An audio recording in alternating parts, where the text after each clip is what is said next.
L'invité de la rédaction, Aimé Martial Obiang, plus connu par le pseudonyme de Kobreti, ancien leader estudiantin de l'université Omar Bongo, aujourd'hui engagé également dans le combat politique. Kobreti, j'ai envie de dire bonjour. Bonjour. Plutôt qu'Aimé Martial Obiang, qui est ton patronyme mais qui n'est pas très bien connu. On t'a connu dans les mouvements estudiantins, fer de lance de la contestation. Aujourd'hui, tu décides, après les universités, les batailles pour la justice sociale dans les universités, de t'engager dans la justice sociale pour le MAPAN, à travers notamment une bataille, les états généraux du MAPAN, où seront passés au scanner les mots qui minent les quartiers sous-intégrés, parce que le MAPAN, c'est un jargon local. Alors, comment se porte le MAPAN, sinon les quartiers malfamés? Je vous remercie de m'accorder ce petit temps. Déjà, le terme MAPAN, je n'aime pas trop parce que ça crée trop de confusion. Vous savez, on est au Gabon et il y a des gens qui s'approprient et qui, à un moment donné, se font... Il y a déjà un général du MAPAN. Ah, mais bien sûr, c'est pourquoi je dis, je voudrais qu'on parle ici des quartiers sous-intégrés, parce que les quartiers dans lesquels nous sommes, effectivement, sont des quartiers sous-intégrés. Bon, alors, pourquoi l'idée? Mais non, l'idée est partie d'un simple constat, c'est-à-dire, comme vous l'avez si bien dit, après mon passage à l'université, je me suis toujours mis du côté des opprimés. Je n'aime pas l'injustice, je n'aime pas le déséquilibre social, hein, des réalités sociales. Donc du coup, je m'engage en politique parce que, tout simplement, je me suis rendu compte que depuis l'université jusqu'à aujourd'hui, c'est le politique qui décide de tout. Nous sommes dans un pays où tout tourne autour de la politique, sinon autour du politique.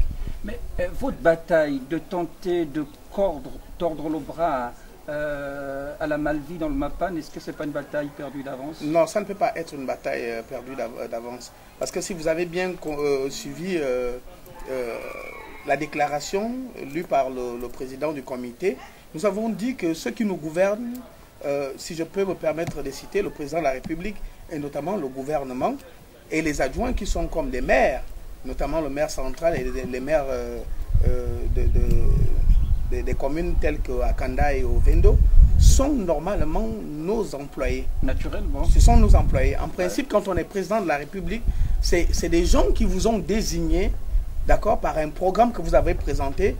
En réalité, c'est ce programme-là qui les a intéressés. Donc, vous êtes censé faire la volonté de ces personnes. Donc, du coup, je pense... Ça, c'est dans des phases normales. Bien sûr, mais au Gabon, il y a des cas de déni de démocratie où le chef de l'État est élu au terme d'une élection controversée, donc peut-être privé d'obligation de résultat, puisque n'ayant pas forcément sa légitimité des urnes, est-ce que là, ça pourrait également jouer contre non, là n'est pas notre débat. Ce que nous savons, et qui pourra d'ailleurs nous causer quelques greffes, c'est que nous reconnaissons un homme comme président de la République jusqu'à preuve du contraire, puisque c'est à lui dont est confié le mandat, auquel nous utilisons la 4e année aujourd'hui, c'est M. Ali Bongo Ondimba, et c'est à lui effectivement dont nous nous adressons pour dire, tenez, depuis près de 10 ans déjà, sinon depuis 10 ans, parce que le premier mandat, le premier septennat, plus les 3 ans, aujourd'hui ça fait 10 ans, en 10 ans nous n'avons fait que politique. Et vous voyez que la plupart des sujets qui concentrent un peu l'actualité politique depuis 10 ans, c'est le politique. C'est tel a détourné, tel a fait ceci, tel a créé tel parti politique et autres et tout.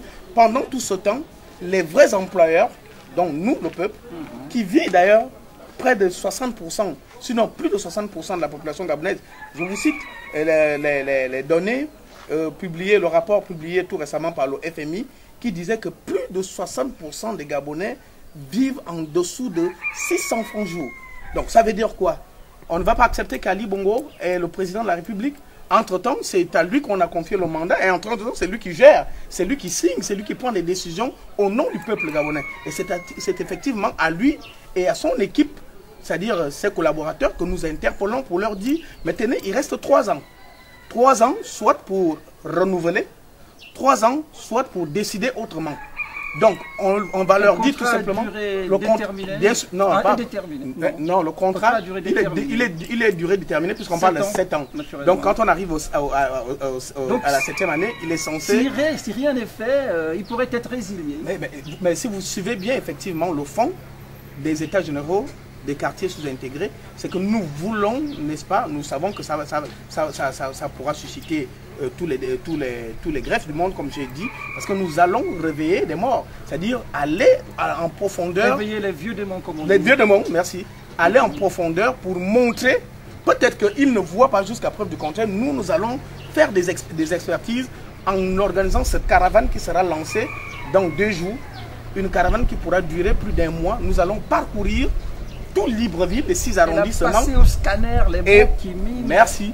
Pour interpeller une fois de plus et leur dire, tenez, nous avons un projet. Entre nous, Ali Bongo, que vous présentez comme votre employeur, est l'homme le plus renseigné du Gabon. Il a des BR chaque jour, il a le service de renseignement, il a la présidence. Bref, est-ce que ce type ignore le mal gabonais? Ce n'est pas qu'il ignore le mal gabonais. Mais vous savez, il y a des priorités. Un président peut se faire des priorités. Entre-temps, ces priorités, en réalité, ne sont pas forcément censées être les priorités du peuple. Parce que nous disons aujourd'hui, regardez, un quartier dans lequel j'habite comme Nzayong, Dragage. Dragage, en tant qu'ancien candidat aux élections législatives passées, je vous parle là d'une expérience vécue. Rien que Dragage compte plus de 20 000 âmes. C'est-à-dire le 6e arrondissement. Et vous vous rendez compte que dans le Dragage, on manque, ne s'offusque d'une goutte d'eau. Vous vous rendez compte qu'on ne manque... Non, mais je vous dis que tout Dragage, il n'y a pas d'eau. Il n'y en a pas. Tout Dragage puise de l'eau chez une dame malienne, juste à l'entrée de Dragage, une expatriée. Wow, c'est gravissime. Donc nous voulons, certes, nous voulons croire qu'on fait les BR chaque jour, mais on a comme impression que ces BR, en réalité, ne servent pas. On s'approche vers la fin de cet entretien. Comment caricaturer en 2 mots le MAPAN, enfin le quartier sous-intégré, comme le MAPAN semble régénérer un peu? C'est des lieux où les Gabonais lambda, les Gabonais les plus négligés, les Gabonais qui souffrent de tous les maux vivent. Et nous avons, c'est ce qui d'ailleurs nous interpelle le plus, c'est que nous avons comme impression que nous vivons dans 2 Gabons, sinon dans un Gabon subdivisé en 2. Le Gabon des UP, des nantis, ceux qui vivent dans les meilleures des conditions. Non seulement ce sont eux qui ont des primes de tout genre, mais également ils ne payent pas l'eau, ils ne payent pas le courant. Et en plus de cela, en fait, ils ont tout en leur sein. Et dans un autre Gabon, comme je vous parle là, vous voyez tout à l'heure, on était visiter des vieilles pompes que les citoyens, avec leurs maigres moyens, ont pu se débrouiller à acheter et entreprendre des initiatives. Mais jusque-là, ça ne donne absolument rien. Ils n'utilisent pas ces pompes-là. On s'achemine vers la fin de cette interview. Peut-être un message aux citoyens lambda, habitant le MAPAN, dans la perspective des états généraux du MAPAN, où tout sera recensé et porté sur la table du décideur. Le message est clair. Cher peuple gabonais, chers pères et mères, nos frères et sœurs, nous sommes vos fils, nous sommes vos enfants, nous sommes vos frères. Nous sommes ceux-là, pour la plupart, qui ont déjà combattu. Et l'expérience est là, les faits sont là. Nous ne venons pas dans vos quartiers pour vous insulter ou pour chercher à entreprendre ou à entretenir la polémique. Nous venons avec sentiment approuvé que nous voulons vous faire vivre les réalités que nous vivons déjà, mais nous voulons ressortir ces réalités pour les présenter directement aux concernés.